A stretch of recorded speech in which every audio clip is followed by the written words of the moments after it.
Today I'm here with Pavel. Pavel, would you start by letting everybody know who you are, man? Tell us what you do, man. Of course. Yeah, my name is Pavel. I'm an account manager at Skygauge Robotics. Skygauge Robotics is basically a new generation of drone. It's meant for industrial inspections. We're doing stuff like UT testing, all that sort of stuff on industrial assets. It's a disruptive automation technology, so we're completely changing how a certain thing is done in this industry. So my main goal and what I do is basically help clients, whether it's service providers or asset owners, to actually integrate this technology and actually change the way things are done today. So making them safer, take less time, much more cost effective, that sort of thing. Right. You mind telling everybody how old you are? Yeah, I am 24. So the purpose of me creating these videos is try to inspire the younger generation, people from 8th grade, going into high school or just beginning college. How did you get into this field? It's a long story. It's an interesting career progression. Realistically, this specific field I've only been in about 9 months. I stumbled across Skygauge on LinkedIn. Actually, it was just a job posting. Ended up applying, did the whole interview process. Was a little unsure about it at first, actually. I didn't know what this industry, and I was like, this is a pretty big jump. I came from software, so it was definitely a bit of a 180 to go from one thing to go and then end up in something like this. But yeah, I've been here for 9 months. It's a phenomenal industry, and kind of stumbled upon it. Nice, bro. So over your 9 months, what was one big thing about the industry that you didn't know, but now you have a better understanding of? Probably one of the biggest things is just like the vastness and actually how integrated it is with everybody and everything that goes on. For example, petrochemical, everything that you use every single day, your cars, plastics, all that sort of stuff comes from it. So every industrial asset and everything that you see, whether it's oil refineries or steel plants or anything like that, they may not necessarily be glamorous. And to be honest, they're not very glamorous. They're not glamorous industries to be in. But after kind of being in it within the last 9 months, it is so much larger and so much more intertwined with everything that I could possibly think. It's all behind the scenes when you don't realize, when you don't think about it, basically. You don't think where your tires come from, where your plastic comes from, but when you actually get a peek behind the scene, it's crazy, the workforce and the really, really smart people that are actually behind it and driving this industry forward. Yeah. So you've been in the industry 9 months, and of course you had prior experience in other industries before coming into the coatings industry. How has your experience in other industries translated over to what you're doing now? How is it translated? That's a good question. Over my past experiences, I have gotten a very good knack at teaching and explaining, especially breaking down complex things and kind of making them understandable to somebody who may not necessarily have the same expertise. That was done through a variety of personal projects. I used to freelance and do things like that, and I've also taught a lot of my friends the things that I know because they wanted to do something and I wanted to help them and they wanted to get better. So quite good at that sort of thing. And now with something like this, because it's such a complicated technology, if I go into the extreme nitty-gritty of how this thing works, nobody's going to understand. And at the end of the day, a lot of people don't actually care how it works. You care about the final output, right?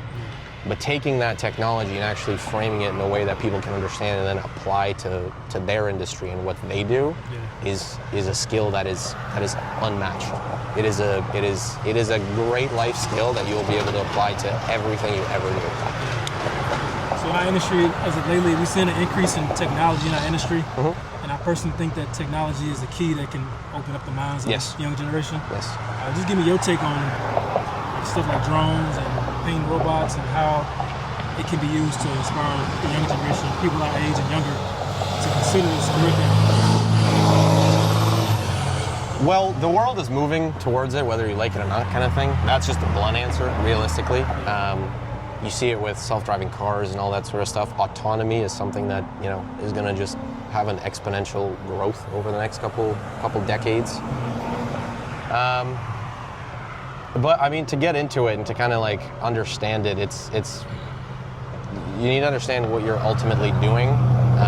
There's a large belief that autonomy and things like drones are going to take away jobs and all that sort of stuff, which I don't necessarily think is actually the case if it's done properly. Like, for example, in the drone business, you know, our drone prevents people from going up on ropes and working at heights, which is a very large leading cause of death in the United States in terms of workplace accidents and workplace injuries.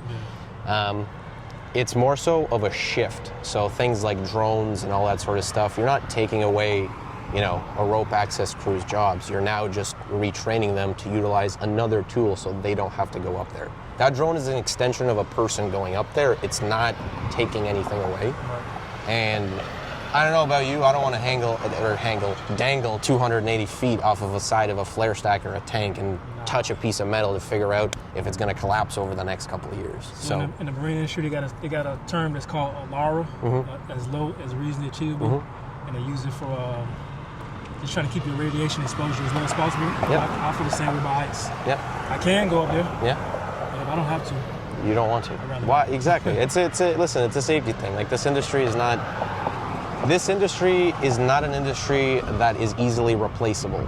Is it dangerous in some scenarios? Yes, and that's exactly what I want to see. I want to get people off of the sides of tanks. I don't want them going up there. Now, we don't do confined space work, but there's plenty of other robotic tech out there that, you know, prevents people from going into very, very hazardous environments where, you know, they need the atmosphere is toxic, or, you know, there could be leftover gases or something like that. So it's in the name of safety. And then apart from safety, it is also cheaper. It is a lot cheaper. And I would rather see, you know, a broken, very expensive robot than a broken human, basically, you know. So my last question is, man, being as though you are 24 years old, if you had any guiding words to inspire kids your age or younger get into this field, what would you tell them and why? Pick a very boring material and then figure out where it comes from, and you will understand how complex all this is. Think about concrete, or I don't know, anything, steel, concrete, anything that's not glamorous that you would never think to actually be interested in. Trace it back to how it starts, and then do a little bit of research. Understand how these things actually get made. You'll realize how much risk there is actually involved.